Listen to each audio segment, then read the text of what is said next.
मतदार यादी जर प्रॉपर तयार झाली ना तर भाजप जिंकूच शकत. चोरी चपाटी करून निवडणुका जिंकतात. मागणीनंतर मतदान यादी सुधारण्यासंदर्भात जिल्हाधिकारी महोदयांतर्फे आदेशित करण्यात आलेले आहे. त्यामध्ये 25/3/26 ते 31/3/27 पर्यंत हे मतदार यादी सुधारविण्याचं काम होणार असून त्यामध्ये सर्वप्रथमतः मतदारांची मॅपिंग करणे, ज्यांचे अस्पष्ट फोटो असतील ते नवीन कलर फोटो घेऊन ते त्यात ऍड करणे, डीएससीच्या नोंदणी पडताळणी करणे आणि त्यावर योग्य ती कारवाई करणे अशा पद्धतीचं काम हाती घेण्यात आलेलं आहे. त्यासाठी बीएलओची यादी तयार केली.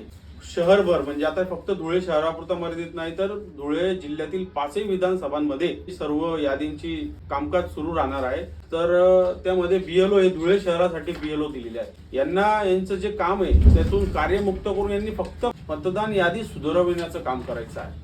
त्यामध्ये टोटल एकूण बीएलओ शहरासाठी फक्त 288 आहे. आणि सर्वात महत्वाचं म्हणजे 2002 मध्ये विशेष सखोल पुनरीक्षण कार्यक्रम हा घेण्यात आला होता. त्यावेळेस जी यादी तयार केली होती, जे 18 वर्ष ज्यांचे पूर्ण झालेले नव्हते त्यांचं त्या मतदार यादीत नाव येणार नाही. पण त्यांचं नाव नसल्यामुळे त्यांना त्यांच्या आई वडील, आजी आजोबा यांचे 2002च्या यादीमध्ये समाविष्ट असलेल्या नावावरून मॅपिंग त्यांचं करण्यात येणार. तर नाव आपलं चेक करायचं असेल तर voters.eci.gov.in या वेबसाईटवर जाऊन तपासायचं आहे. माझं सर्व राजकीय पक्षांच्या लोकांना आव्हान आहे की आपल्या भागातील जे बीएलओ असतील त्यांना संपर्क करा, त्यांना बोलवा.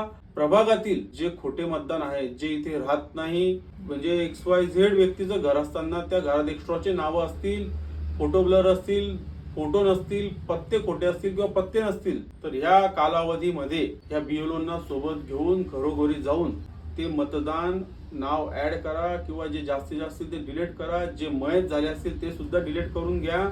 आपल्या गल्लीतील, कॉलनीतील, भागातील जे जे मतदानाच्या नावांवर म्हणजेच हे 5 जिल्ह्यांचं घेतल्यामुळे असं होणार आहे की काही ग्रामीण भागातील नावं इकडे असतील किंवा शहरातील तिकडे असतील तर हे नावं पुन्हा डबल याच्यात येणार नाही. हा सर्वात मोठा फायदा होणार आहे. आणि जे डुप्लिकेट नावं आहेत ते सुद्धा उडण्याला यायला मदत होणार आहे. तर आपणाला हे लक्ष घालून करायचं आहे. म्हणून सर्वांना माझं आव्हान आहे की आपण इथून पुढून आपल्याला काही अडचण असेल जिल्हाधिकारी कार्यालयात आपल्याला बीएलओची यादी भेटेल किंवा शिवसेना उद्धव बाळासाहेब ठाकरे पक्ष कार्यालय बघायचो येथे आपण मी तुम्हाला यादी उपलब्ध करून देणार आहे. ज्या ज्या लोकांचे नावं नसतील, ज्यांचे नवीन नाव ऍड करायचे असेल ते सुद्धा यामध्ये ऍड करू शकतात. तर सर्वांना नम्र आव्हान आहे की आपण मतदार यादी सुधारून घ्या.